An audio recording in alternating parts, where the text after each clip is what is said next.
Donc ce soir, nous avons le plaisir de recevoir Luc Blanchet, donc notre collègue de l'IAP. Luc Blanchet est directeur de recherche au CNRS et donc à l'Institut d'astrophysique de Paris. Il a fait de brillantes études en physique, l'école polytechnique, 2 DEA, une thèse en physique.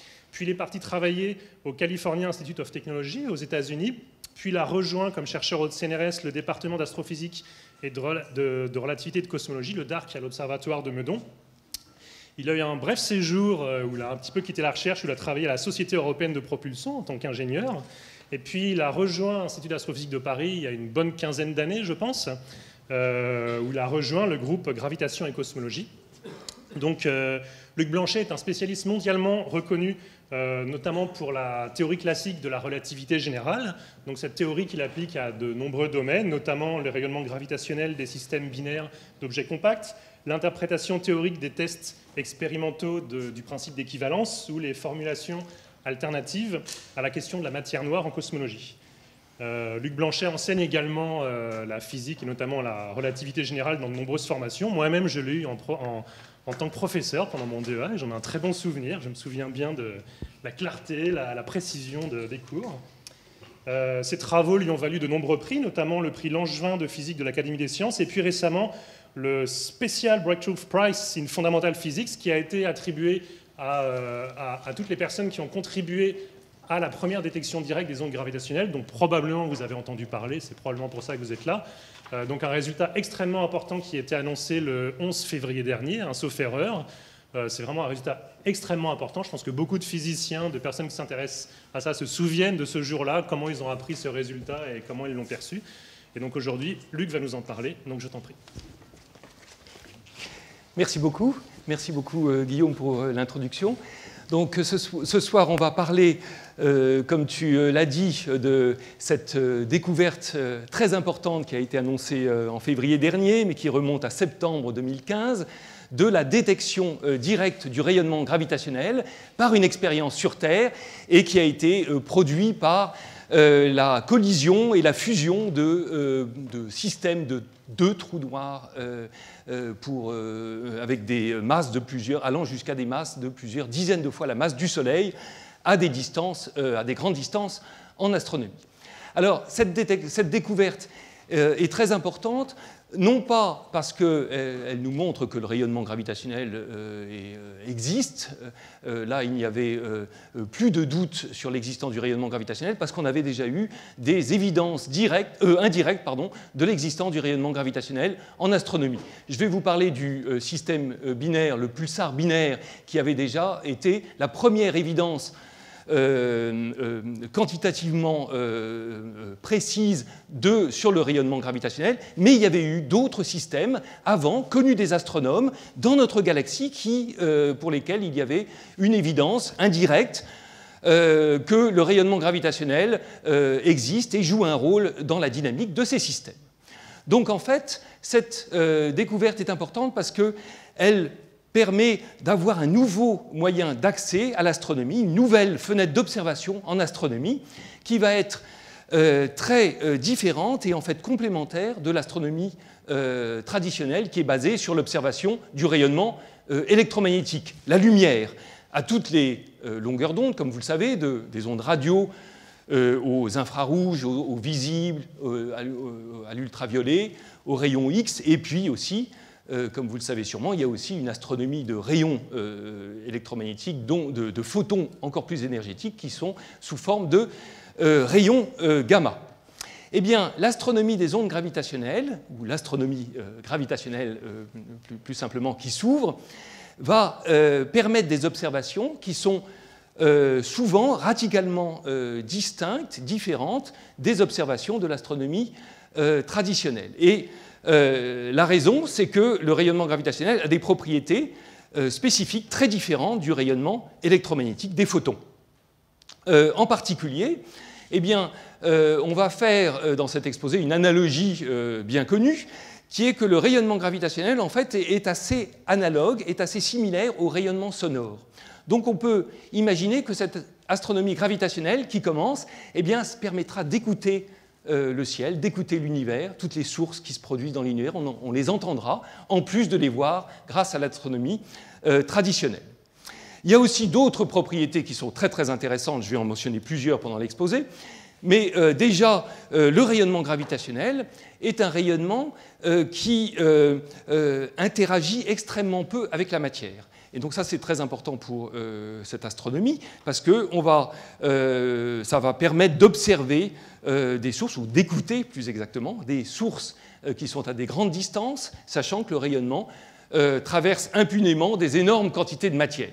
Et notamment, on s'attend à observer un jour du rayonnement gravitationnel qui sera produit dans les tout premiers instants de l'évolution de l'univers, en fait à des instants très très proches de celui du Big Bang, et notamment lors de phases qui sont à des fractions infimes de secondes après le Big Bang, produites par certains mécanismes, comme par exemple l'inflation, qui est une expansion accélérée de l'univers ayant lieu, et là je vais essayer de vous impressionner, ayant lieu à des temps de l'ordre de 10,35 secondes après le Big Bang. Voilà, donc l'astronomie gravitationnelle a un avenir probablement extrêmement brillant.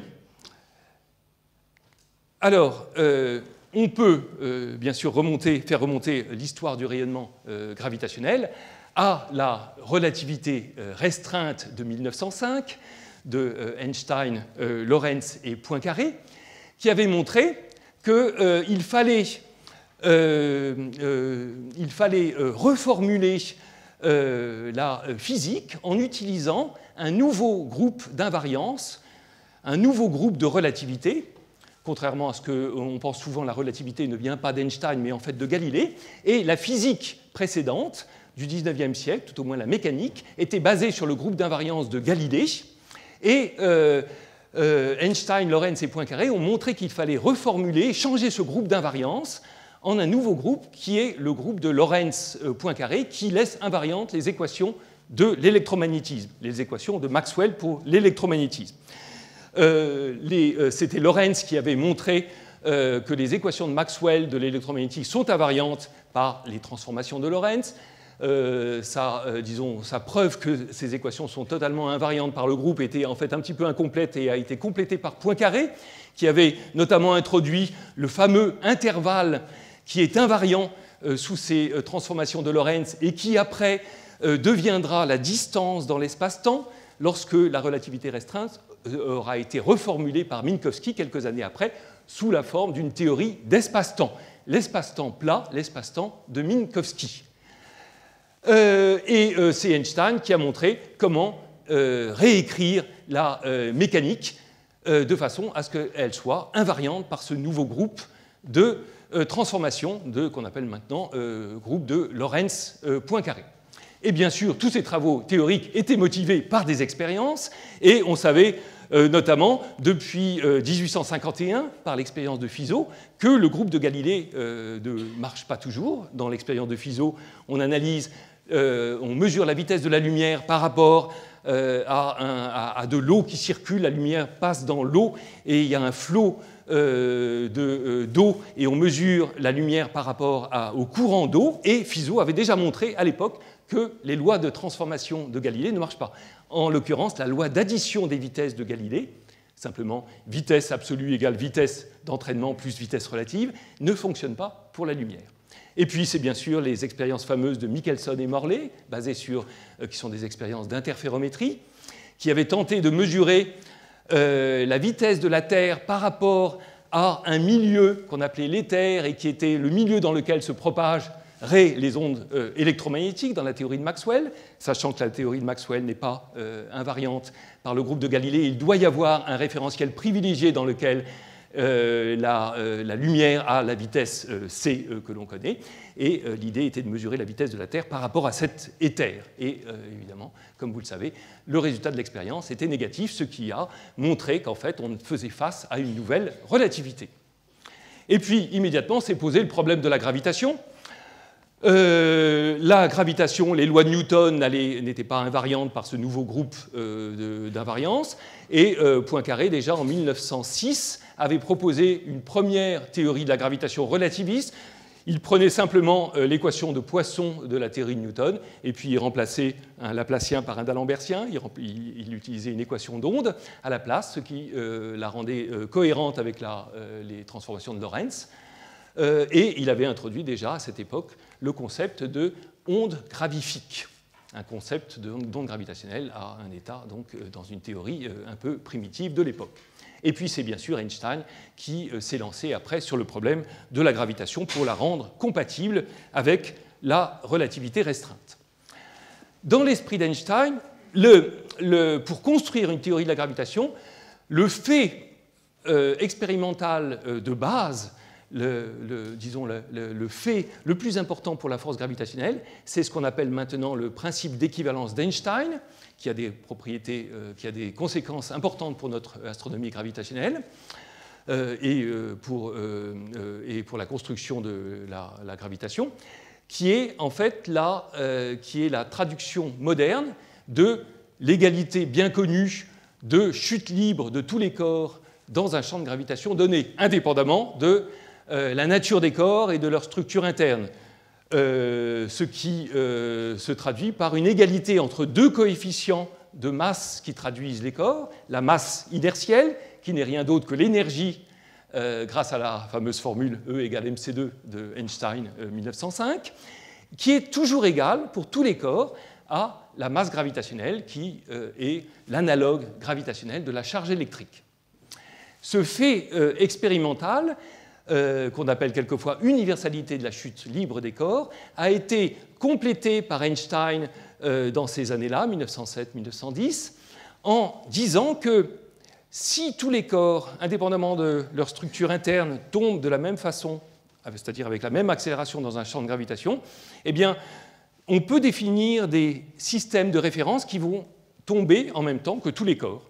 Et dans ces systèmes de référence, dans ces référentiels, eh bien, les propriétés du champ de gravitation disparaissent, on n'a plus de champ de gravitation, on est en état d'apesanteur, et Einstein dit que dans ces référentiels en chute libre, on doit retrouver la relativité restreinte. Et donc, on doit retrouver la métrique de Minkowski, la métrique plate de Minkowski. Eh bien, des arguments très généraux montrent qu'alors, eh bien, si on n'est pas dans ces référentiels-là, mais dans un référentiel global, qui n'est pas forcément en chute libre, eh bien, localement, tout au moins, eh bien, la gravitation doit être décrite de façon géométrique. La force gravitationnelle n'est pas une force comme les autres, mais est une propriété géométrique de l'espace-temps. Et donc on la décrit par un objet qu'on appelle la métrique et qui va se ramener à la métrique de Minkowski dans les référentiels en chute libre avec tous les corps. Et c'est ce principe d'équivalence sous la forme d'Einstein qui permet de construire une théorie de la gravitation cohérente avec la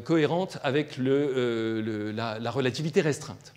Alors, il y a eu énormément de travaux. C'est Marcel Grossmann, qui était un ami mathématicien de Einstein, qui a suggéré à Einstein que en fait, tous les outils mathématiques pour construire la relativité générale étaient connus depuis le XIXe siècle sous la forme de la géométrie riemannienne, qui avait été développée par plusieurs grands mathématiciens du XIXe siècle, Gauss, Riemann, Bianchi, Christoffel, Ricci et d'autres, et c'est Hilbert qui, quelques mois avant la publication de la relativité générale en novembre 1915, pendant l'été 1915, avait discuté avec Einstein, et Hilbert avait suggéré que pour construire une théorie de la gravitation, eh bien, il suffisait d'utiliser ce qu'on appelle la courbure riemannienne, le scalaire de courbure riemannienne, qu'on appelle R en l'honneur de Riemann, pour avoir un principe d'action, et quand on a une action, on a toute la théorie, toute la théorie va découler d'un principe d'action, qui permet de construire la gravitation. On appelle maintenant cette action l'action de Einstein-Hilbert. Et puis, à cette action, eh bien, on va rajouter le secteur de matière, c'est-à-dire que tous les champs non gravitationnels, eh bien, toute la physique non gravitationnelle va être couplée à notre métrique de l'espace-temps qui permet de reconstruire la courbure de l'espace-temps sous la forme de cette courbure scalaire qu'on appelle de Riemann ou de Ricci. Et puis, on a le principe d'équivalence. Tous les champs sont couplés de façon universelle à la métrique de l'espace-temps. Et de nos jours, eh bien, tout ce secteur-là, eh bien, on dirait que c'est en fait tous les champs non gravitationnels, toutes les interactions non gravitationnelles, électromagnétiques, les champs d'interaction faibles, fortes, tous les champs quantiques en particulier. Et donc, en principe, on a une description, en principe, de tout le secteur, de toutes les interactions de la physique, au moins au niveau classique. Et puis, cette théorie qu'on a construite là, eh bien, a des magnifiques propriétés. Qui est des propriétés dont on a compris l'importance en fait bien des années après. Notamment, il y a une certaine invariance de jauge là-dedans dans cette théorie qui préfigure, dont l'importance a été comprise par les physiciens des particules que bien des années après. Et puis, c'est un système d'équations qu'on déduit de l'action qui forme un problème bien posé dans le sens d'Adamard, qui a été développé par les mathématiciens de l'école française. Et puis, en plus d'être une magnifique théorie parfaite, eh bien, cette théorie est parfaitement en accord avec les observations. Juste un transparent pour vous dire ma préférence sur le test de la théorie avec les observations de la planète Mercure, parce que ça va y représenter un mystère pendant près de 70 ans. Le mouvement de la planète Mercure, qui est donc la planète la plus proche du Soleil dans le système solaire, eh bien, était connu depuis les travaux de Leverrier. Une année après la découverte par Leverrier de la planète Neptune par les perturbations qu'elle induit sur Uranus, eh bien, Leverrier avait remarqué que concernant Mercure, eh bien, le demi-grand axe de la planète Mercure, donc c'est une ellipse keplérienne en première approximation, mais cette ellipse, le grand axe, tourne au cours du temps. C'est tout à fait normal parce que les perturbations dues aux autres planètes du système solaire induisent précisément une précession. Mais ce que Leverrier remarque, c'est qu'il y a un petit excès de précession par rapport à ce qui est observé. Pas grand-chose, de l'ordre de 40 secondes d'arc par siècle. Donc vraiment une toute petite précession, mais qui était déjà mesurable par les astronomes à cette époque. Et donc ça a été un mystère pendant longtemps, jusqu'à ce que Einstein, en 1915, alors qu'il n'avait pas encore la théorie complète, eh bien, détermine que quand on rajoute des corrections relativistes au mouvement keplérien d'une planète, eh bien, ces corrections relativistes, à la première approximation relativiste, donc ça va être quelque chose en 1 sur c au carré, c est la vitesse de la lumière, donc une petite correction au mouvement newtonien, eh bien, ça implique une précession supplémentaire par rapport à tout ce que la théorie de Newton prédit. Donc il faut la rajouter, et cette précession supplémentaire est exactement égale à 43 secondes d'arc par siècle, ce qui est un succès magnifique pour la théorie qui vient de naître. Alors de nos jours, eh bien, on utilise non seulement la relativité générale, bien que ce soit la théorie qui soit complètement vérifiée, c'est la seule théorie en fait qui est complètement vérifiée par tous les tests connus actuellement, hein, mais on aime de nos jours utiliser plein de théories alternatives de la gravitation, d'autres théories dans lesquelles on rajoute d'autres champs à l'action d'Einstein-Hilbert par exemple, et on paramétrise les prédictions de toutes ces théories alternatives dans le système solaire en utilisant des paramètres qu'on appelle post-newtoniens.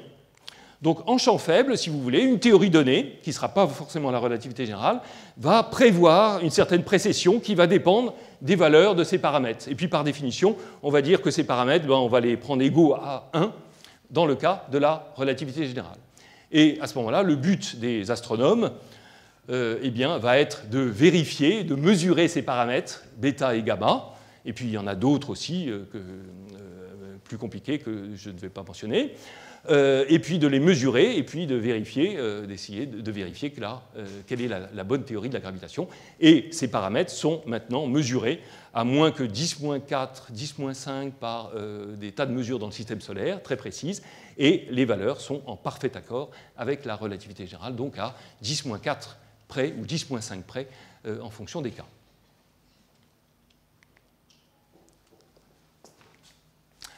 Et le rayonnement gravitationnel sous la forme que nous connaissons et que nous allons utiliser pour les détections récentes date de 1916, donc il y a exactement 100 ans, avec l'article d'Einstein de 1916, dans lequel il montre que si on considère des approximations, c'est-à-dire on ne va pas chercher à résoudre des équations d'Einstein exactes parce qu'elles sont très très compliquées, mais on va faire des approximations, on va linéariser On va prendre l'objet fondamental dans la théorie, qui est la métrique, et puis on va dire, on va supposer que le champ de gravitation est faible, ça veut dire que la métrique va être très peu différente de la métrique de Minkowski, de la relativité restreinte. Et puis on va rajouter une petite perturbation à cette métrique.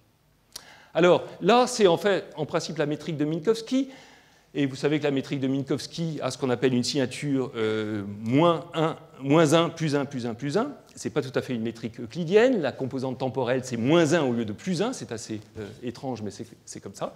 C'est la structure du groupe des transformations de Lorentz qui dicte cette structure.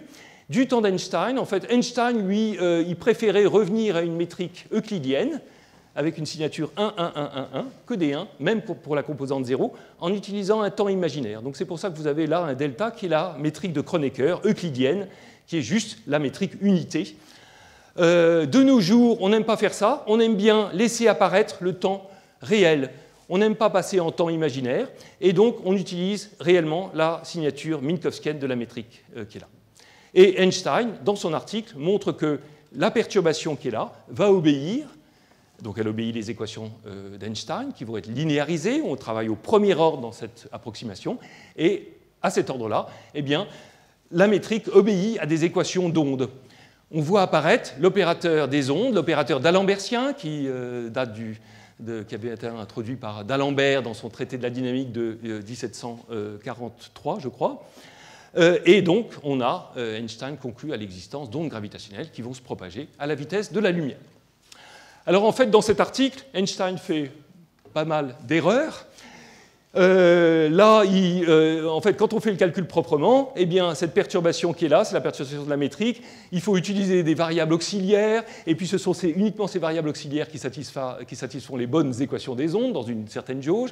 Einstein fait des confusions complètes entre ça et la métrique, la variable auxiliaire, et on lui fait remarquer que cet article, il y a plein d'erreurs. Et donc, il va refaire un autre article en 1918 où il corrige toutes ces erreurs. Et en plus, il calcule le flux d'ondes gravitationnelles qui va être émis par un système de matière à la première approximation, qu'on appelle maintenant l'approximation du quadrupôle. Et la formule qu'il obtient, c'est ce qu'on appelle la formule du quadrupôle d'Einstein. Ça donne l'énergie totale émise par un système de matière, ou plutôt le flux, c'est-à-dire la puissance, l'énergie par unité de temps, par un système de matière sous la forme d'ondes gravitationnelles. Et il montre qu'elle dépend des variations du moment quadrupolaire du système. Et là encore, eh bien, il fait une petite erreur de calcul. Le coefficient qu'il obtient devant est faux d'un facteur 2 ou d'un facteur 1,5. Et cette formule du quadrupôle va jouer un rôle très important dans cet exposé, et je voudrais vous montrer un petit peu comment on formule cette formule du quadrupôle de façon moderne. Donc j'ai mis quelques formules, vous verrez dans l'exposé, il y a quelques formules qui sont encadrées comme ça. On n'est pas forcé de regarder tous les détails dans ces formules, mais ça peut vous donner une idée de ce qu'on utilise exactement dans le domaine.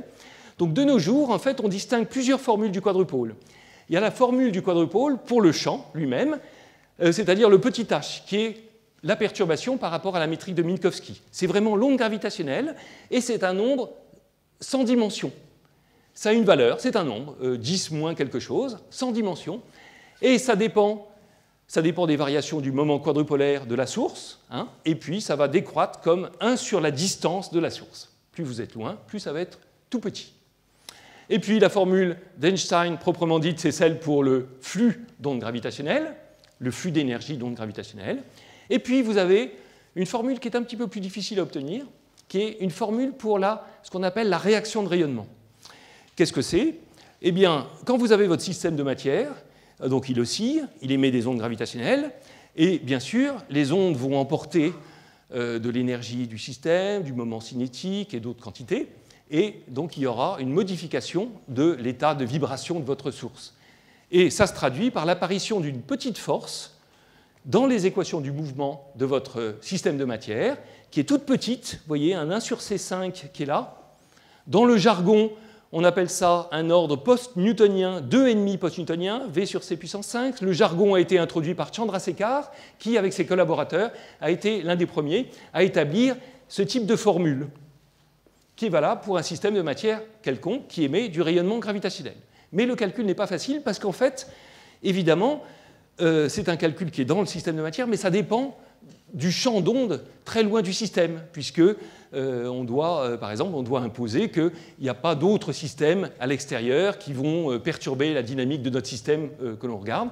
Et donc le calcul n'est pas évident. Et Burke et Sorn, pratiquement en même temps, ont trouvé cette expression qui est valable dans un système de coordonnées particulier, très simple pour cette réaction de rayonnement. Donc pour retenir, eh bien, à l'ordre le plus bas, vous avez une petite modification de la dynamique de votre système qui traduit le fait que votre système émet du rayonnement gravitationnel.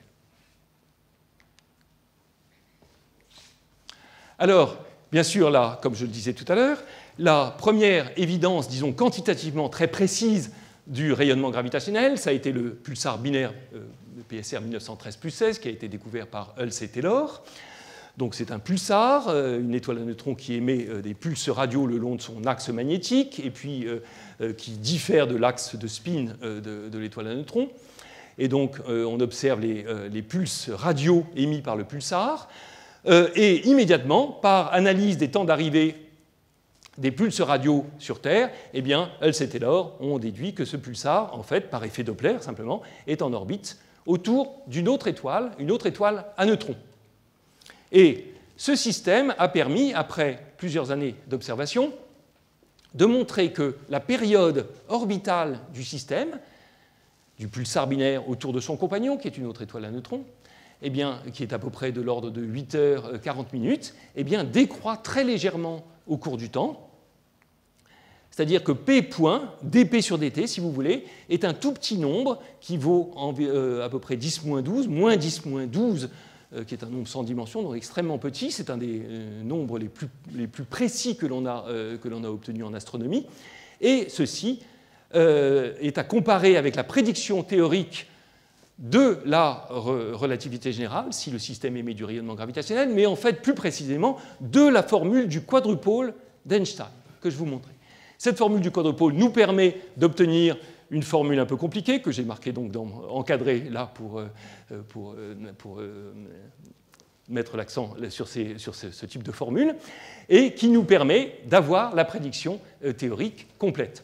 Cette formule dépend des paramètres keplériens de l'orbite, l'excentricité et la période, et aussi des masses. Et on mesure les masses précisément par les effets relativistes qui s'appliquent sur l'orbite. Alors, on a l'orbite du pulsar binaire va précesser exactement comme Mercure, sauf que la précession va être beaucoup plus importante, de l'ordre de 4 degrés, non pas par siècle, mais par an, à comparer aux 43 secondes d'arc par siècle pour Mercure. Et puis on a aussi d'autres effets. Et la combinaison de ces effets, on peut les tracer dans ce qu'on appelle le plan des masses, la masse du pulsar binaire et la masse de son compagnon. Et si la théorie est correcte, si tout est cohérent, eh bien, ces effets qui dépendent des masses eh bien, doivent se croiser en un seul et même point qui nous permet de mesurer les masses. Et puis, donc, il faut 2 de ces effets pour mesurer les 2 masses. Et après, eh bien, un troisième effet, comme le P point dû au rayonnement gravitationnel, eh bien, se déduit. Il faut qu'il croise évidemment aussi au même point les autres effets. Et on a les masses et on a vérifié à ce moment-là, on a fait le test de cohérence et on a prouvé en l'occurrence l'effet gravitationnel et l'accord de la formule du quadrupôle d'Einstein. Alors, encore une autre formule un peu compliquée, mais juste pour vous dire que historiquement, eh bien, ces effets relativistes, au-delà du mouvement d'une orbite keplérienne dans la théorie de Newton, eh bien, se traduisent par des effets relativistes qui vont corriger les lois de Newton pour le mouvement de n particules, de n planètes par exemple, pour prendre en compte des corrections relativistes 1 sur c carré, v sur c au carré, si vous voulez, premier ordre relativiste, 1pn. Et ces corrections relativistes avaient en fait été obtenues par Lorentz et Dros dans les premiers temps de la relativité générale, en 1917. Mais ils avaient écrit leur article en hollandais, et donc il est passé complètement inaperçu, jusqu'à ce qu'il y ait une traduction en anglais en 1937, juste une année avant que Einstein Infeld et Hoffman reproduisent exactement leurs résultats par des calculs beaucoup plus compliqués. Et maintenant, on a tendance à appliquer ces équations, les équations d'Einstein, Infeld, Hoffman, mais je rajouterai toujours les auteurs Lorentz et Drost en premier, qui avaient bien avant obtenu ce résultat. Alors maintenant, si on va à des ordres relativistes plus élevés, on a vu qu'il y a une petite correction qui implique l'émission du rayonnement gravitationnel par le système. Alors, le rayonnement gravitationnel, qu'est-ce que ça va être? On a vu avec le premier article d'Einstein 1916 que ça va être une petite... ce sont des ondes qui se propagent lorsque l'on perturbe la métrique de Minkowski, donc ce sont des ondes de déformation de la métrique de l'espace-temps. Il va y avoir une courbure de l'espace-temps qui va se propager et ça se propage à la vitesse de la lumière. Les ondes gravitationnelles sont émises par la dynamique de la source. Dans le cas d'un système binaire, c'est le mouvement orbital de la source qui crée les ondes gravitationnelles. Et plus généralement, ça va être le déplacement cohérent de grandes masses de matière à des vitesses relativistes, en principe proches de celles de la lumière. C'est ça qui produit le rayonnement gravitationnel. Et en conséquence, comme c'est un mouvement cohérent de la source qui crée le rayonnement gravitationnel, en fait, donc la longueur d'onde gravitationnelle qui est de l'onde émise est en fait très grande typiquement par rapport à la taille de la source. Dans le cas du pulsar binaire, la taille de la source c'est 1 million de kilomètres à peu près. C'est à peu près le lobe du Soleil, ça tiendrait dans le lobe du Soleil. Hein, et la longueur d'onde gravitationnelle, c'est à peu près 50 unités astronomiques, donc on se retrouve bien au-delà du système solaire pour une seule longueur d'onde gravitationnelle émise par le pulsar binaire. Et c'est pour ça que les ondes gravitationnelles sont assez analogues aux ondes sonores, hein, alors que les ondes lumineuses, typiquement, ont une longueur d'onde très petite par rapport à la taille de la source. Donc c'est, comme je le disais, propriété très importante pour l'astronomie gravitationnelle. Alors, les ondes engendrées par le pulsar binaire ou par un système binaire, eh bien, si on applique notre formule du quadrupôle, il va y avoir l'amplitude de l'onde va décroître comme 1 sur la distance de la source, il va y avoir une dépendance dans les masses, et puis l'onde va dépendre de la phase orbitale de notre système binaire, c'est-à-dire l'angle que fait le système binaire, la direction entre les deux masses, et une direction fixe dans le plan orbital. Pour le rayonnement gravitationnel, ce qui va être crucial, c'est d'obtenir l'évolution de cette phase au cours du temps par rayonnement gravitationnel. Et ça sera l'effet de réaction de rayonnement gravitationnel, c'est-à-dire cette phase, le système binaire ne va pas être simplement un système binaire avec une orbite qui est une période qui reste constante dans le temps. La période, comme on l'a vu pour le pulsar binaire, décroît, P point est négatif. Hein. Et ça se traduit par une évolution de la phase orbitale qui est non linéaire. Et pour le rayonnement gravitationnel, c'est le point crucial de connaître la façon dont la phase va dépendre du temps. Ce n'est pas un oméga t tout simple s'il n'y avait pas de rayonnement, mais ça va être une fonction très compliquée du temps qu'il faut calculer pour les détecteurs. Et puis d'un autre côté, encore un point très important pour l'astronomie gravitationnelle, la distance de la source, dans le cas des systèmes binaires, se mesure avec le rayonnement gravitationnel lui-même. Vous voyez que là, eh bien, on va avoir l'amplitude qu'on mesure, hein, et puis aussi, on va mesurer l'évolution de la phase orbitale au cours du temps. Eh bien, vous pouvez montrer qu'il y a assez d'observables pour en déduire à la fois les valeurs des masses, ou tout au moins une combinaison particulière des masses qu'on appelle la masse Chirp, qui apparaît dans la formule du quadrupôle, et d'autre part, la distance de la binaire. Donc en fait, les systèmes binaires, eh bien, ils ont le rayonnement qu'on va observer d'eux permet de mesurer directement la distance du système. Donc c'est ce qu'on appelle, c'est un peu analogue aux chandelles standards de l'astronomie. Ce sont donc des sources. Donc quand on mesure la luminosité de ces sources, on en déduit la distance parce que la luminosité apparente, on connaît la luminosité intrinsèque est constante pour ces sources. Donc la luminosité apparente nous permet de déduire la distance. Ici, c'est un peu la même chose et on les appelle non pas des chandelles standards, mais des sirènes standards, puisque par analogie aux ondes sonores, ces sirènes standards permettent de mesurer la distance directement. Alors, on a vu là qu'il y a en fait deux modes de polarisation pour l'onde gravitationnelle. Ces deux modes de polarisation, qui en fait sont liés à l'invariance de jauge de la relativité générale, qui en fait permet de réinterpréter le rayonnement gravitationnel comme un champ de particules qu'on appelle les gravitons, qui vont avoir une hélicité 2 et qui sont sans masse, et l'hélicité 2, le spin 2, se traduit par l'existence de deux modes de polarisation pour le rayonnement gravitationnel. Pour visualiser ces modes, eh bien, on imagine que l'on a des particules qui sont en chute libre dans le champ de gravitation, d'accord ? Et puis on a une onde gravitationnelle qui se propage et qui va déformer nos particules. Comme on a le principe d'équivalence, en fait, on ne peut pas observer le mouvement, la vibration d'une seule particule toute seule au passage d'un rayonnement gravitationnel. Il faut observer le mouvement relatif de particules situées à certaines distances l'une de l'autre pour détecter le rayonnement gravitationnel. Eh bien, cet anneau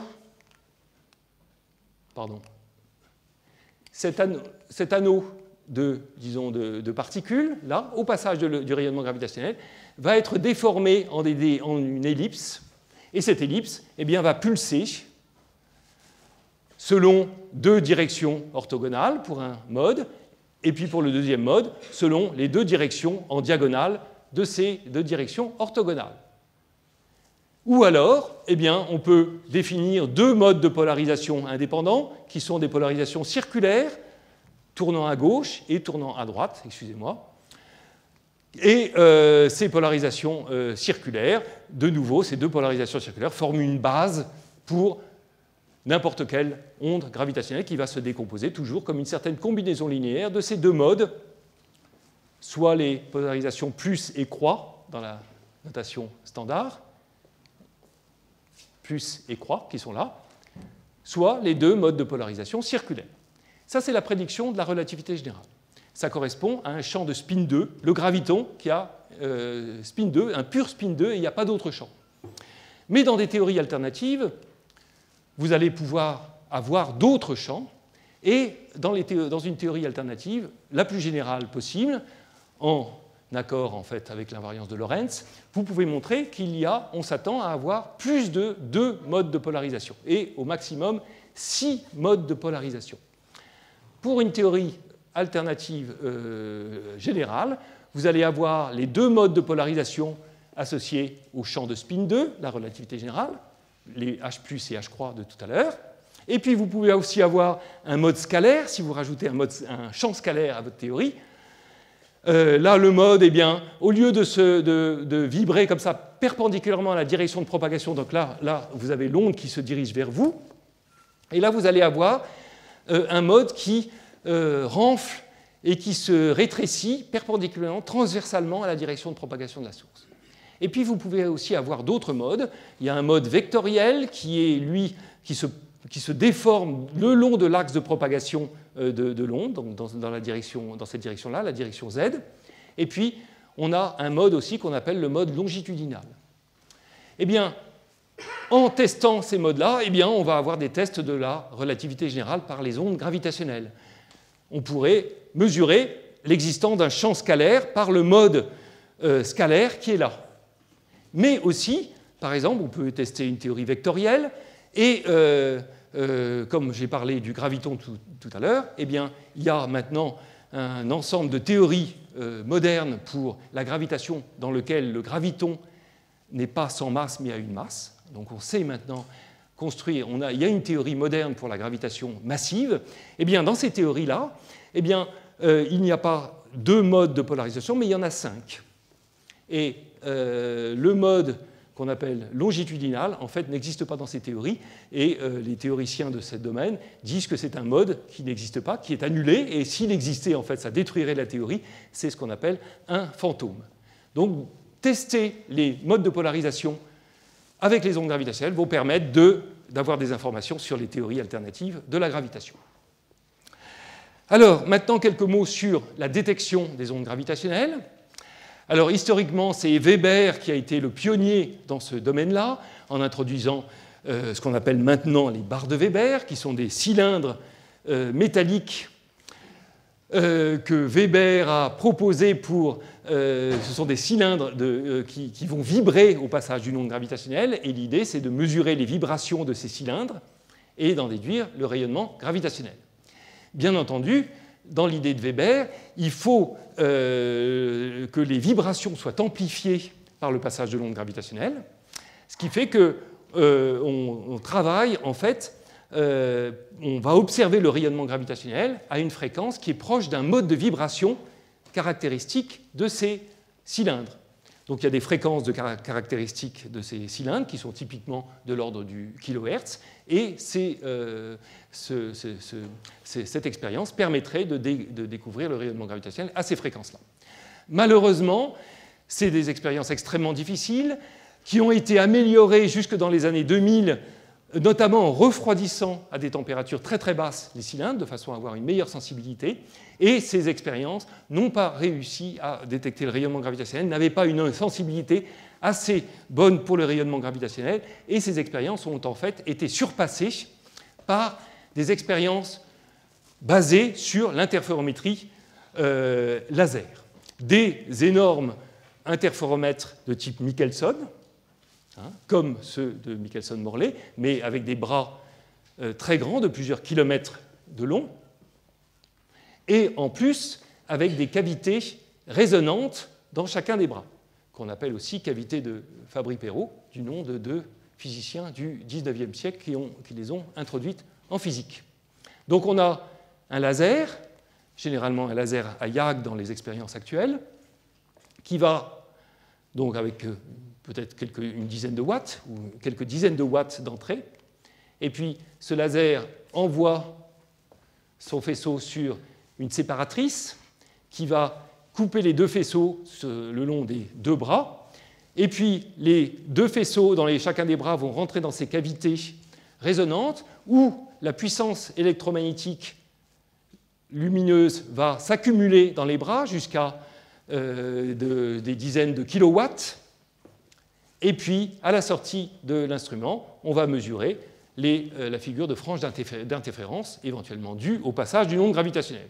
Et quand on regarde de nouveau les modes de polarisation des ondes gravitationnelles, eh bien, on voit bien qu'il va y avoir un mouvement relatif de la distance dans les deux bras de l'interféromètre que l'on va mesurer donc, par interférométrie laser dans ces expériences.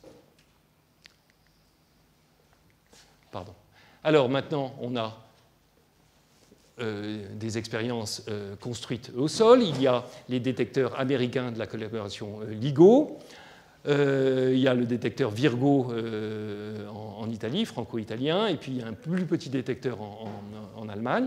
Et ces détecteurs vont détecter au sol le rayonnement gravitationnel à des longueurs d'onde, à des fréquences qui sont supérieures à 10 Hz. Ces détecteurs sont limités par le bruit sismique terrestre.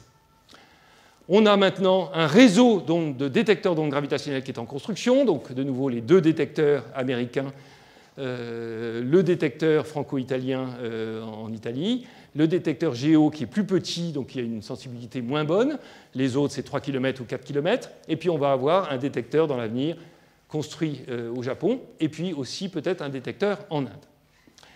Quel est l'intérêt d'avoir un réseau de détecteurs? Tous ces détecteurs forment une grande collaboration, ils échangent toutes leurs données, ils analysent toutes leurs données. C'est évidemment la bonne chose à faire, étant donné la petitesse du rayonnement gravitationnel.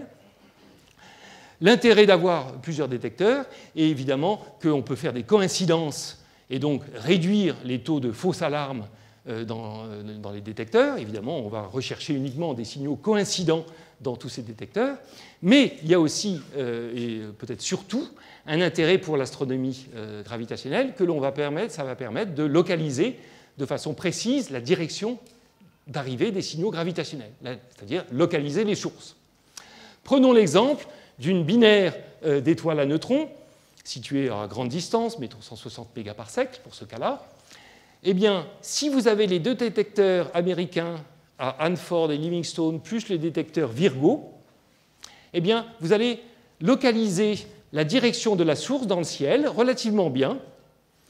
Et là, vous voyez, ce sont les ellipses de 90% de confiance que l'on a, que la source soit localisée dans cette région. Donc c'est quelques degrés dans les meilleurs cas, et puis quelques dizaines de degrés dans les cas les pires. Et en fait, il y a en fait des régions qui sont inaccessibles. C'est simplement à cause de la forme particulière des lobes de sensibilité des détecteurs dans le ciel. Mais vous voyez que si on rajoute un autre détecteur, en l'occurrence le détecteur en Inde, alors j'ai choisi celui-là parce qu'il est effectivement très bien placé pour être complémentaire des 3 autres détecteurs, eh bien ça réduit fortement ces ellipses et on détecte pratiquement la direction de la source avec une précision de l'ordre du degré dans tout le ciel, vous voyez, grâce à ce réseau de détecteurs. Et évidemment, on va encore améliorer si on rajoute le détecteur japonais, etc.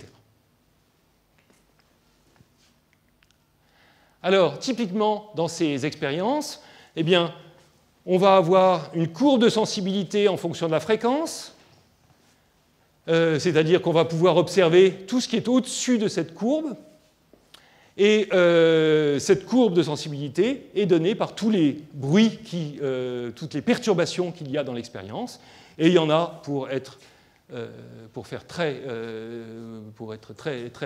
sommaire, disons, il y a en fait 3 types de bruits qui limitent la sensibilité de ces détecteurs.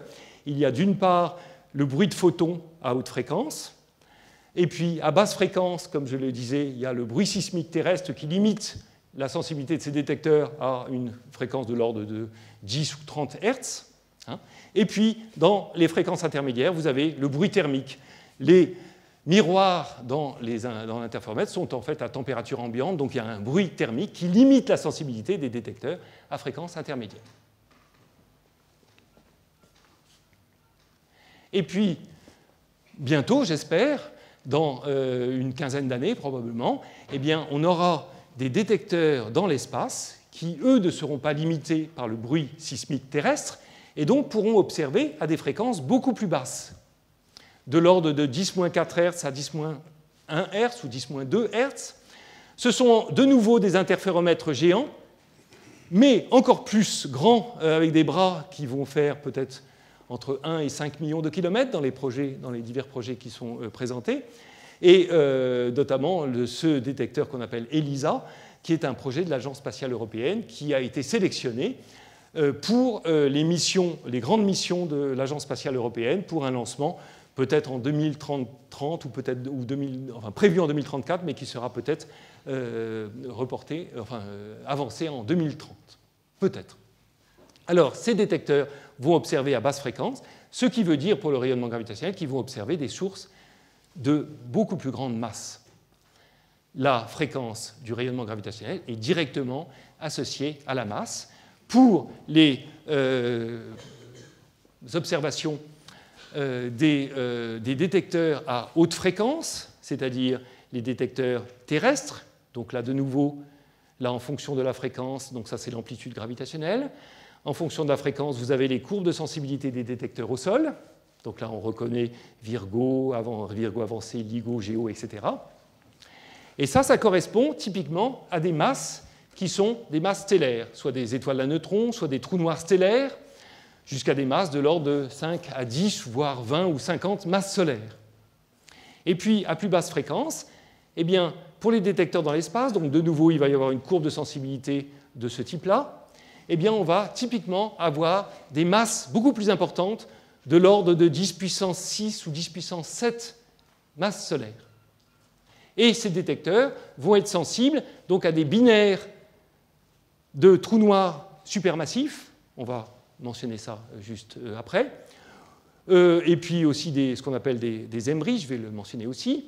Et puis, ces détecteurs dans l'espace vont aussi être sensibles à des milliers de systèmes binaires dans notre galaxie qui sont loin de la fusion, qui sont dans une phase qu'on appelle de spiralement avant la fusion, et qui vont former un fond non résolu de toutes ces binaires, un fond de confusion non résolu de toutes ces binaires dans ces fréquences-là.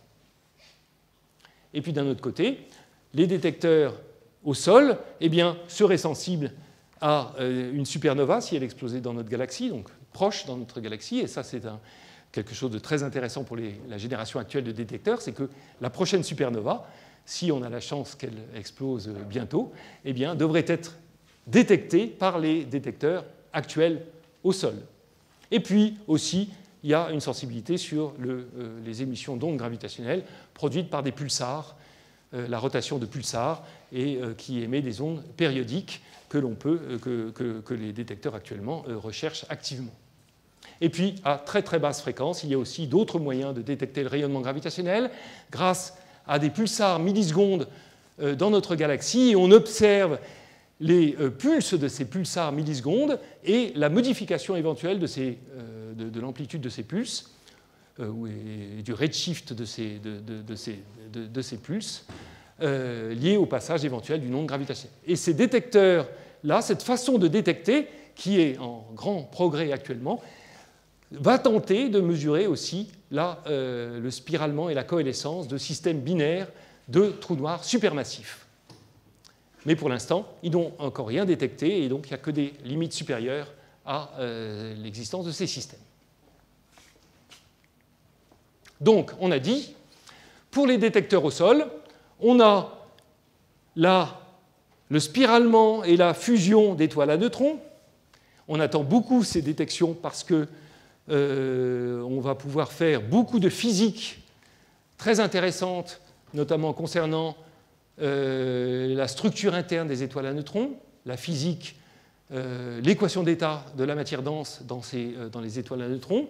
Et on a reproduit par des simulations numériques tous les détails de la fusion, de la collision et de la fusion de deux étoiles à neutrons. Et il y a des phénomènes physiques extrêmement intéressants qui se passent. Notamment, il y a la formation, dans un premier stade, d'une étoile à neutrons très massive qui, au bout d'un certain temps, se refroidit et puis finalement va finir par coalescer, par se contracter pour former un trou noir. Et les détails de ces processus vont être mesurés avec les ondes gravitationnelles et donc vont permettre de déduire plein d'informations sur l'équation d'état de la matière nucléaire à l'intérieur des étoiles à neutrons. Mais ça, c'est des choses qui nous attendent dans le futur parce qu'on n'a pas encore détecté d'étoiles à neutrons par les ondes gravitationnelles.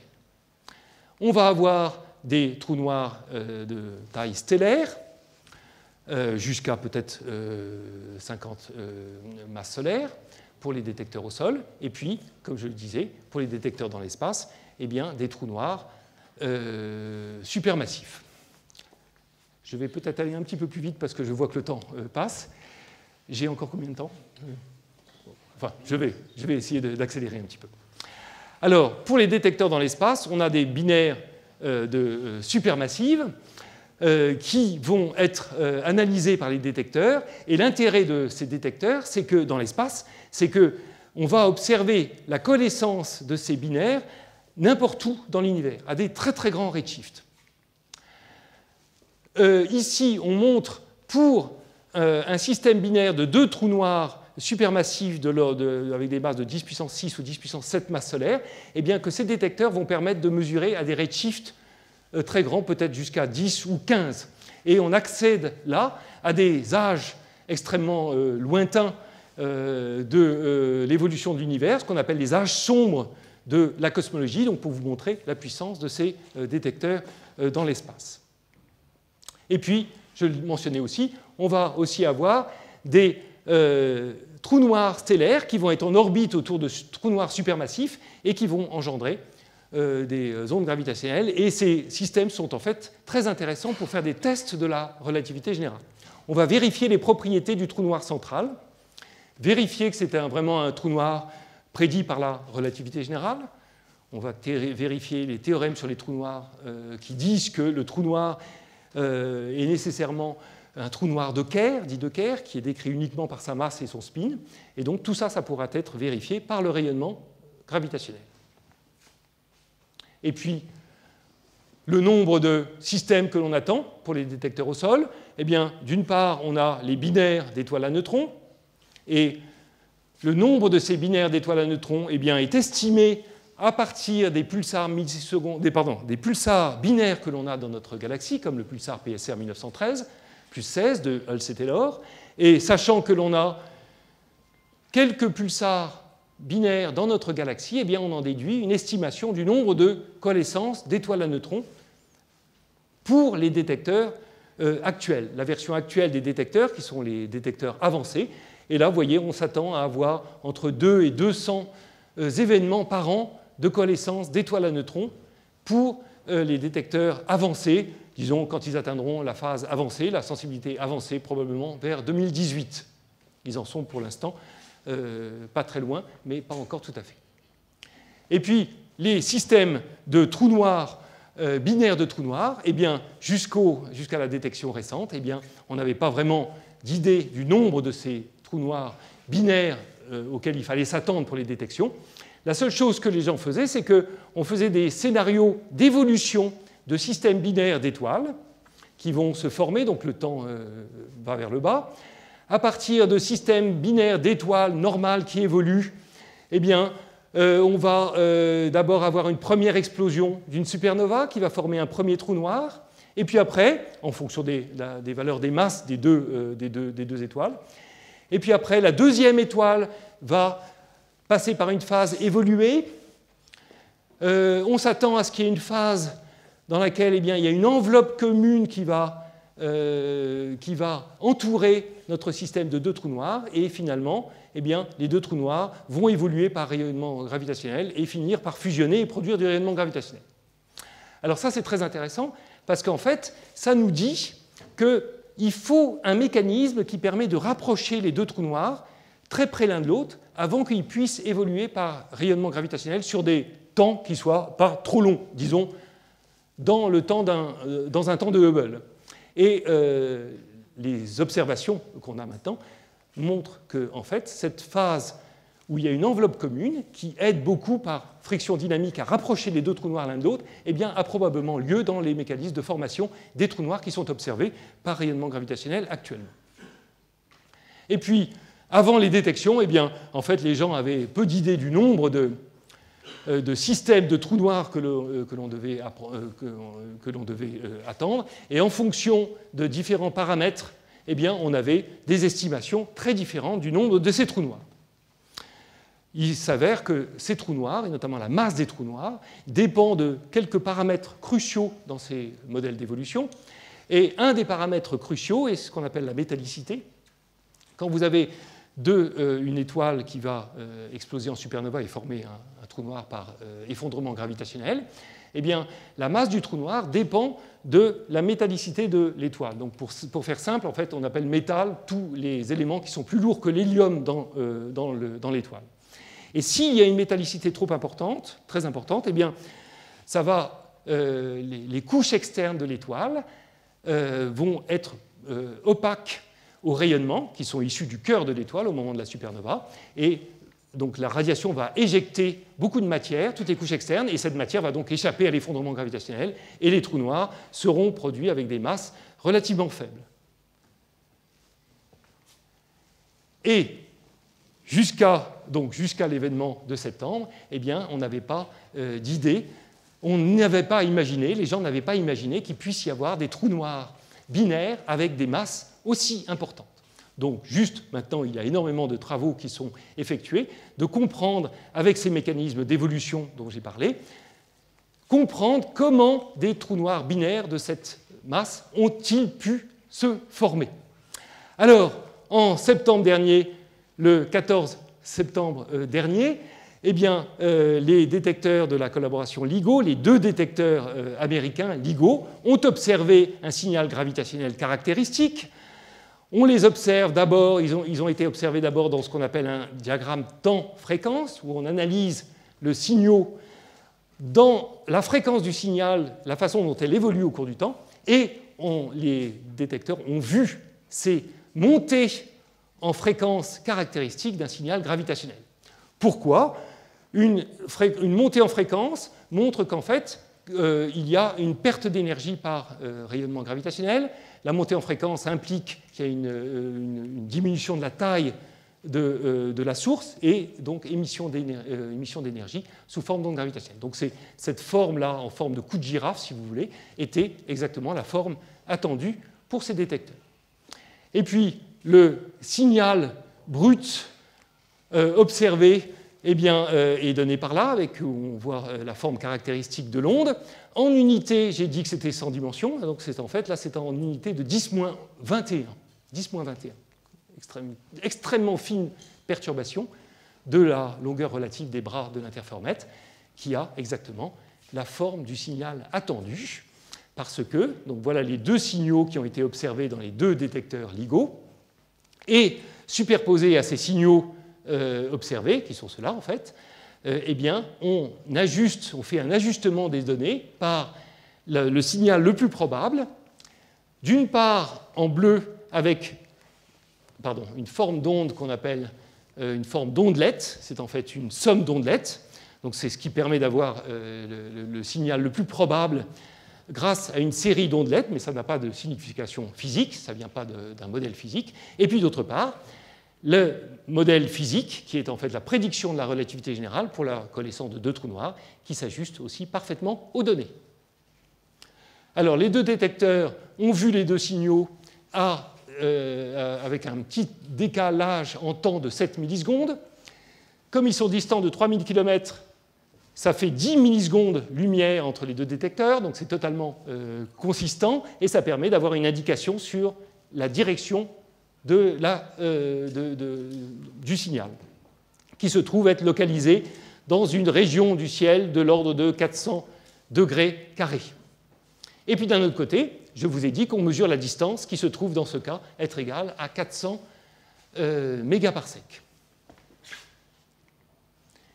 Et puis, par un ajustement un petit peu plus fin des données, avec un modèle théorique, je vais mentionner ça dans une minute, eh bien, on mesure les masses des trous noirs, qui se trouvent être énormes, très grandes par rapport à ce qu'on s'attendait, 35 et 29 masses solaires, ce qui interpelle les scénarios d'évolution de ces systèmes binaires et la formation de ces trous noirs aussi massifs, comment ont-ils pu se former, et notamment il nous faut des étoiles progénitrices qui soient avec une faible métallicité certainement pour former ces trous noirs binaires dans les scénarios d'évolution que je mentionnais tout à l'heure. Et puis d'un autre côté, on mesure aussi la masse du trou noir qui est formé, qui est égale à 62 masses solaires. Et puis on mesure aussi son spin. Le trou noir qui est formé par la coalescence va tourner rapidement sur lui-même, il aura un spin qui est évidemment lié à la dynamique de la collision avant la coalescence, le moment cinétique orbital de la coalescence qui se transforme en rotation du trou noir, en spin du trou noir. Et en unité relativiste, c'est un spin relativement important de l'ordre de 0,65. Donc, on a, pour l'événement de septembre dernier, eh bien, on a initialement deux trous noirs qui sont de masse 35 et 29 masses solaires, qui sont initialement à une distance d'environ 1000 km, et puis qui vont faire une dizaine de rotations orbitales, pratiquement à la vitesse de la lumière. En fait, ils atteignent 0,6 fois la vitesse de la lumière dans les dernières orbites, avant de fusionner finalement pour donner naissance à un nouveau trou noir, dans ce cas-là de masse 62 masses solaires, avec un spin important. Et le système émet une onde gravitationnelle au moment de la fusion qui est, je le rappelle encore une fois, avec une longueur d'onde très longue, qui est de l'ordre de 2000 km. Alors, reprenons notre bonne formule du quadrupôle d'Einstein 1916. Eh bien, de façon très intéressante, cette formule marche bien. Alors qu'on est dans un régime très relativiste, avec des masses très importantes, régime de champ gravitationnel fort, a priori, on pourrait s'attendre à ce que les approximations de la formule du quadrupôle soient en fait assez mauvaises, mais non, ça marche bien.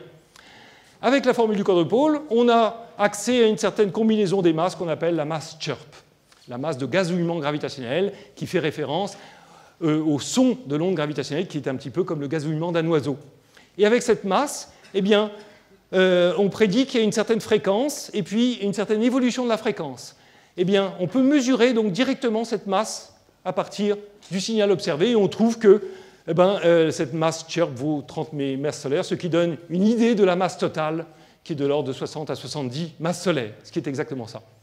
Et puis après, vous mesurez aussi avec votre signal la distance, 400 mégaparsecs, et puis l'amplitude du signal gravitationnel, 10-21, tout marche bien. Tout a l'air de bien marcher en première approximation, mais c'est quand même étonnant que cette formule marche bien.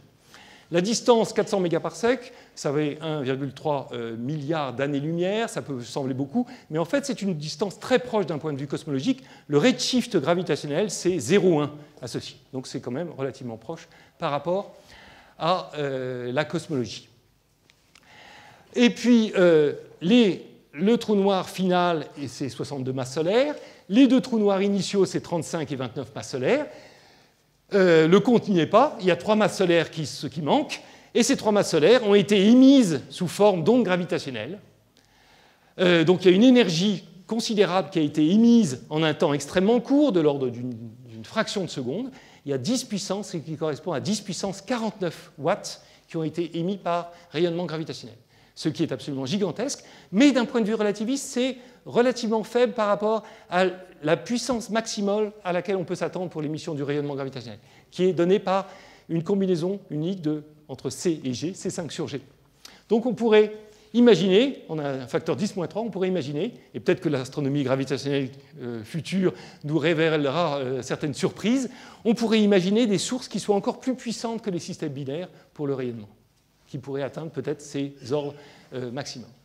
Et puis là, c'est quelques raisonnements pour vous dire que cette énergie gravitationnelle qui est émise, en fait, d'où vient-elle? Eh bien, elle vient de l'énergie de liaison de notre système, l'énergie de liaison gravitationnelle de notre système initial des deux trous noirs. Et puis, plus récemment, eh bien, la collaboration LIGO a annoncé les résultats pour 4 mois d'observation, et il y a eu 3 systèmes qui ont été observés. Le système de septembre, un système en octobre qui est beaucoup plus faible, et il n'a pas été confirmé que c'est vraiment un événement gravitationnel, donc il est appelé plus modestement LVT, LIGO Virgo Trigger. Et puis de nouveau, le 26 décembre, il y a eu un autre événement observé, à peu près à la même distance que le premier, 400 mégaparsecs, mais avec des masses plus faibles. Donc un signal plus faible, mais néanmoins confirmé comme étant un signal gravitationnel. Et ça nous donne une estimation du nombre de ces systèmes binaires, du taux de ces coalescences de systèmes binaires de trous noirs, et on arrive à des valeurs entre 1 et 100 événements par an et par gigaparsec cube, sachant les observations qui ont été faites, sachant qu'il n'y en a que 3 observations qui ont été faites, que 3 détections qui ont été faites, et ça nous donne une valeur pour l'énergie gravitationnelle sous forme qui est émise par tous ces systèmes de trous noirs en coalescence, qui est de l'ordre de 10 puissance moins 9 en unité cosmologique. Les gens des pulsars millisecondes aiment cette unité parce qu'on ramène l'énergie gravitationnelle à l'énergie critique, la densité critique en cosmologie. C'est un 10 puissance moins 9 que certainement personne n'aurait attendu avant ces détections pour les binaires de trous noirs d'origine stellaire. Et ça a des implications très importantes, non seulement pour les détecteurs au sol, donc là je reprends la courbe de sensibilité des détecteurs au sol à des fréquences élevées, donc Virgo, LIGO qui sont là, avance Virgo et LIGO avancés, et puis à des fréquences plus basses, eh bien, on a les détecteurs projetés dans l'espace. Eh bien, il se trouve que l'événement de septembre, qui est représenté là en noir, c'est le trait noir, aurait été vu par les détecteurs dans l'espace 10 ans auparavant. C'est-à-dire que maintenant, eh bien, on a pratiquement prouvé que les détecteurs dans l'espace, quand ils voleront, eh bien, vont voir en fait des centaines ou des milliers de systèmes binaires de trous noirs d'origine stellaire, avec des masses peut-être jusqu'à 50 masses solaires, d'accord ? Et que parmi ceux-là, eh bien, il y en a un certain nombre, des centaines, parmi des milliers, qui vont spiraler, donc la fréquence diminue au cours du temps, la fréquence augmente au cours du temps, là elle semble diminuer, c'est parce qu'on divise par des racines de Hertz. La fréquence évolue au cours du temps, et puis finalement, au bout de quelques années, eh bien, on va les voir au sol. Donc les détecteurs dans l'espace vont nous permettre de dire, eh bien voilà, dans 10 ans, le 25 décembre à 14h30, eh bien vous verrez la coalescence de 2 trous noirs de telle et telle masse. Et puis, donc ça permettra de préparer tous les tous les détecteurs pour observer, et puis il prédira la direction. Et donc, par exemple, on essaiera de regarder si on n'observe pas d'autres signaux électromagnétiques, comme par exemple des sursauts gamma ou d'autres choses, en même temps, et on sera prêt pour voir ces événements au sol. Et puis en plus, eh bien, les détecteurs dans l'espace verront un fond de bruit, de confusion de ces détecteurs, de toutes ces binaires de trous noirs stellaires qui seront donc des binaires non résolus, au contraire de celles-là qui pourront être résolus, des milliers de systèmes qui pourront être résolus individuellement. Donc ça, c'est quelque chose de très très intéressant. Et je voudrais, alors s'il me reste encore quelques minutes, mais je ne veux 2 minutes, je voudrais passer à quelques aspects plus théoriques pour les prédictions des ondes gravitationnelles pour ces systèmes-là. Alors donc, d'un point de vue théorique, ce qu'il faut faire, c'est résoudre le problème à 2 corps en relativité générale. On a donc simplement 2 corps de masse M1 et M2, mais si on a des trous noirs, eh bien les trous noirs, ils sont décrits non seulement par leur masse, mais aussi par leur spin, et on n'a pas d'autres paramètres.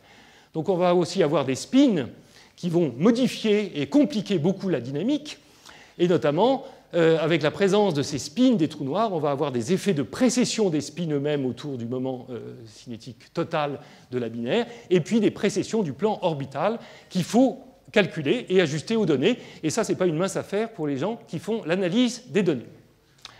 Et puis, on a plusieurs méthodes d'approximation pour calculer ces systèmes-là, qu'il est bon de représenter dans un plan où on va mettre la distance entre les 2 objets versus le rapport de masse entre les 2 objets. Et puis, on a différentes approximations possibles. Il y a l'approximation post-newtonienne, qui joue un rôle important dans ces calculs-là. On a des approximations dites de perturbation, je ne vais peut-être pas rentrer en détail là-dedans. Et puis, on va avoir, lorsque les masses sont comparables et qu'on est dans une zone de champ fort, les 2 trous noirs sont proches de fusionner, eh bien, on a des calculs de relativité numérique. Et puis, on a aussi d'autres méthodes qui sont des méthodes effectives qui permettent d'interpoler entre ces différentes méthodes, disons, plus fondamentales, et qui sont notamment très utiles dans les codes d'analyse du signal, parce qu'ils permettent d'avoir des formules analytiques qui permettent de passer du post-newtonien au résultat de calcul numérique pour la fusion des 2 trous noirs. Et donc ces méthodes sont très utilisées pour l'analyse et la détection et l'analyse des signaux gravitationnels. C'est des méthodes effectives qu'on appelle effective one-body. Et puis, la forme du signal attendu, eh bien, vous avez déjà vu la forme qu'elle prend. On a une longue phase spiralante, et puis à un moment, quand les 2 trous noirs arrivent très proches de l'autre, on va avoir la fusion, et puis ensuite une phase de relaxation du trou noir qui vient de se former, où il va émettre encore des ondes gravitationnelles pour se stabiliser, se relaxer vers un trou noir de Kerr.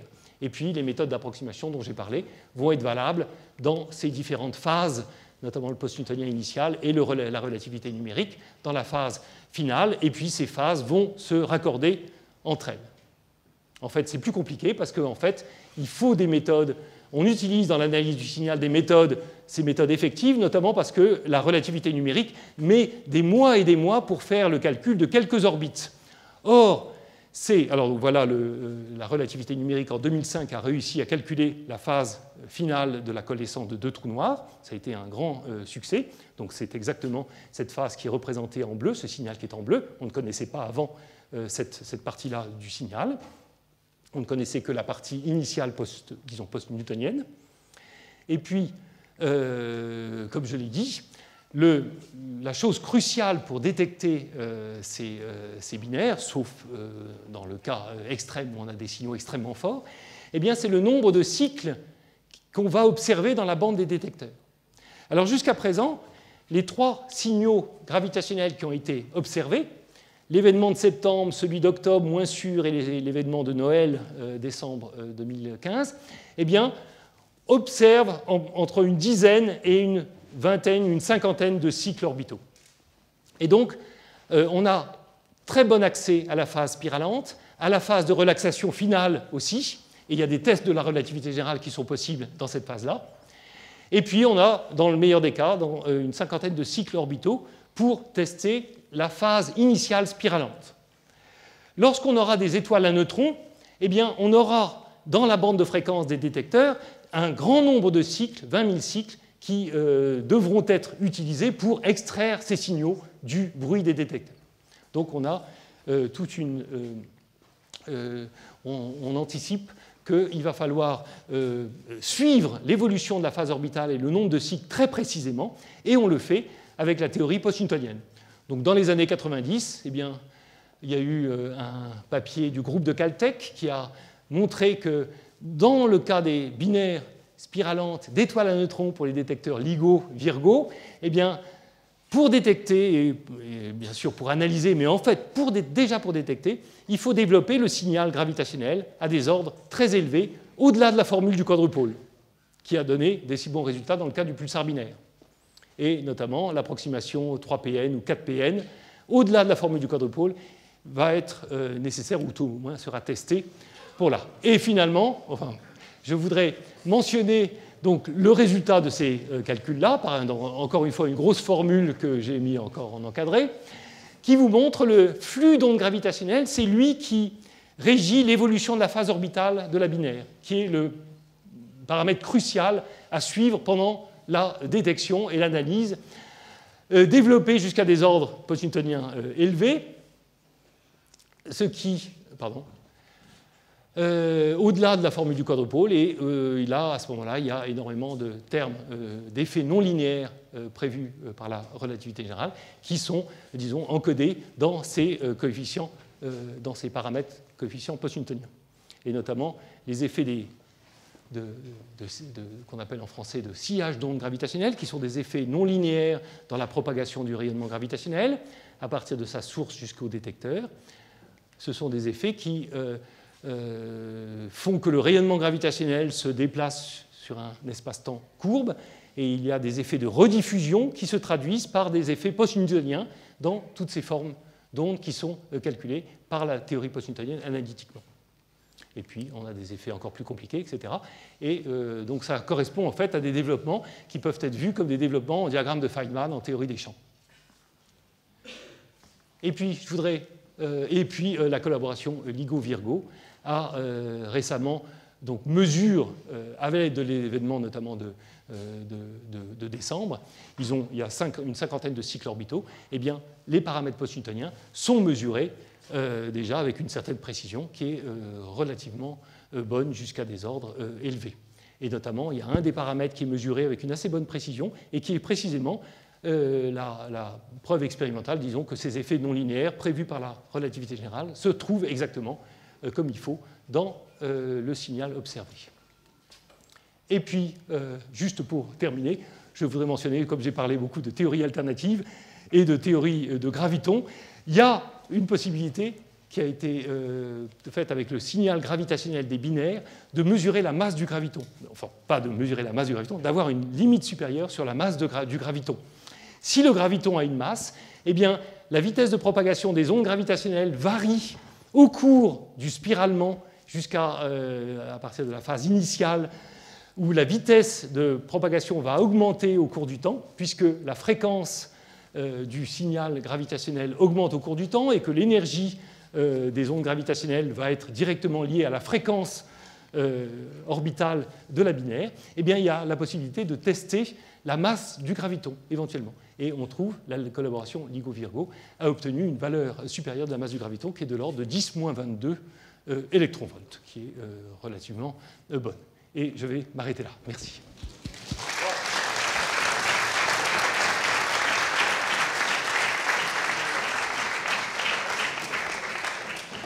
Eh ben, merci beaucoup, Luc, pour cet exposé. Donc, il est un petit peu débordé en temps, donc on va essayer de faire assez rapide pour les questions et les commentaires. Y a-t-il des questions, des commentaires dans l'assistance? Je vous en prie.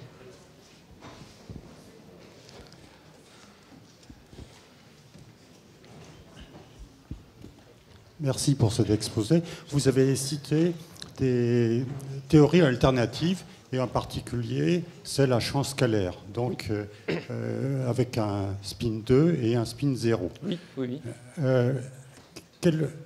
C'est la phase de fusion qui permettrait de distinguer entre théorie de la relativité générale et cette théorie scalaire, et en particulier qui permettrait d'ajuster la constante de gravitation universelle. Est-ce que vous avez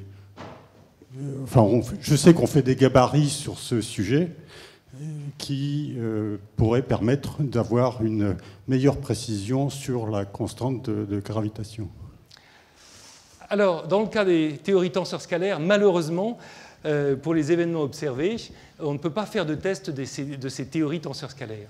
En fait, pour les systèmes de trous noirs, de deux trous noirs, eh bien, la prédiction théorique pour des systèmes de trous noirs en théorie tenseur scalaire, où vous avez donc rajouté un champ de spin 0, comme vous dites, au champ de spin 2 de la relativité générale, eh bien, est la même que la relativité générale. Donc, on ne peut pas tester ces théories-là.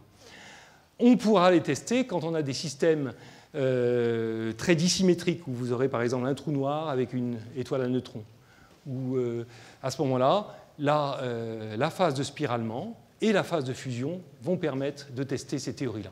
Et le test, ça consistera à rechercher en fait, donc il y a évidemment le mode de polarisation supplémentaire, le mode scalaire, mais vous avez aussi, on recherchera une émission de rayonnement qui n'est non pas seulement quadrupolaire, mais aussi dipolaire. Ces théories-là prédisent une forme de rayonnement dipolaire qui est zéro si les deux objets sont les mêmes, si les deux objets sont des trous noirs, mais qui sera observable si l'un des objets est un trou noir et l'autre une étoile à neutrons. À ce moment-là, vous aurez ce rayonnement dipolaire qui va être testé par ces connaissances. Une autre question? Oui. Qu'est-ce que vous appelez exactement le post-newtonienne? C'est un petit peu de relativité qu'on fout dedans ou quoi? Oui, vous prenez la relativité générale contient la théorie de Newton. Quand vous avez des corps qui se déplacent lentement par rapport à la vitesse de la lumière, eh bien, toutes les prédictions de la relativité générale se ramènent pratiquement aux prédictions de la théorie de Newton. Donc, dans une certaine limite, dans cette limite où la vitesse de la lumière est très grande par rapport aux vitesses des corps, vous retrouvez la théorie de Newton. Mais ce n'est pas tout à fait vrai. Donc, la vitesse des corps, ça va être une fraction petite, mais qu'il faut prendre en compte par rapport à la vitesse de la lumière. Donc, ça va corriger un petit peu la prédiction newtonienne. Ça sera du post-newtonien. Et puis, vous pouvez rajouter plein de corrections à ça. Et les corrections seront d'autant plus importantes que les vitesses sont proches de la vitesse de la lumière.